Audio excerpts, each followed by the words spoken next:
the Rutgers defense was really picking up on a lot of the tendencies earlier. Is that a product of experience, film study, coaching? What do you attribute that to? All those things, in-game adjustments, things that you try to pick up on throughout the course of the game, communication you get from your players when they come back from a series and you have a chance to talk about things on the sideline. You said it all.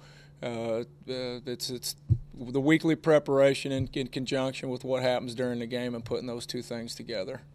Mm-hmm.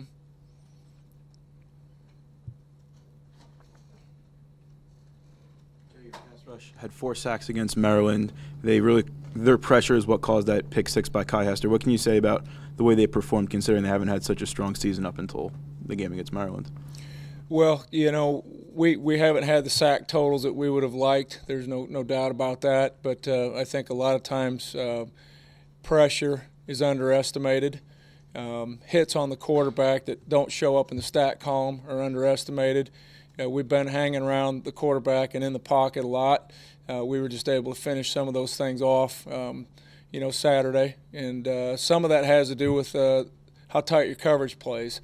And if the quarterback has free access throws or the coverage isn't doing what it's supposed to do, sometimes it doesn't allow for that pressure to land. But those guys really came out and played with unbelievable strain. And I can't say enough good things about what they did. The 4 sacks are obviously what shows up in the stat column, but there were numerous other times where the quarterback, had to get off of his point and unload the football before he was ready to. Some of those types of things. So it was a really good collective performance by those guys. How do you handle 2 individuals in their passing game? One, Saquon Barkley obviously has made some big plays as a receiver out of the backfield, and then the tight end, probably the best one you guys have faced so far. What do you have to do there to match up with him? Well, the tight end's a matchup problem because he runs well and he's so tall and so long. He's got such a big catch radius. You see him throw footballs up in the air to the guy. And he just goes and he out-jumps people. It's like going after a rebound almost. So, you have to mix coverages. You can't just sit in one thing. And you have to try to mix your matchups, too, as best you can. And some of that's going to be dependent on the down and distance and whether it's a first, second down deal or a third down deal, those types of things. And you have limited options usually on what your coverage flexibility is with a running back, provided he's in the backfield and not out in the slot.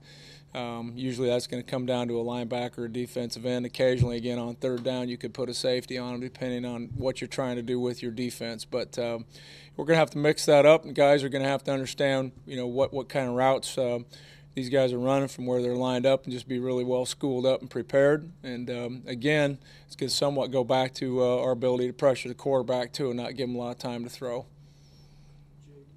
With Brandon Russell, what is he doing well that you like to use him with more of those 2 back or 2 tight end sets? What's he doing well at linebacker? Again, we talked about this last week after the Michigan game. He's just a bigger body. He brings a little more physicality to that position just because he's 30 pounds bigger than Ross.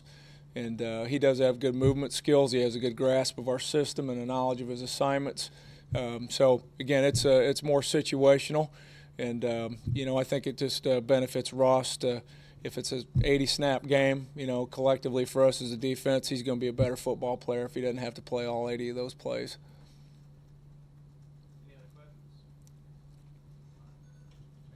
Okay. Thank you, guys.